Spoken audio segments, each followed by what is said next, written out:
Krismas alo hnai a ram le deuh po pangpar rang hen oma heng hi veilen lo kan ti par khane heng hi sa zu chaw ania ai pangpar tereu te ming ka lo moi em mai hi lo ma hi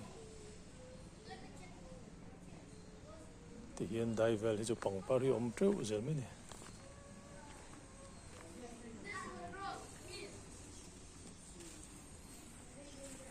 la hian pangpar eng chi khat na sin ti don chon ni chi silo moi zet mai hi lo ma ni he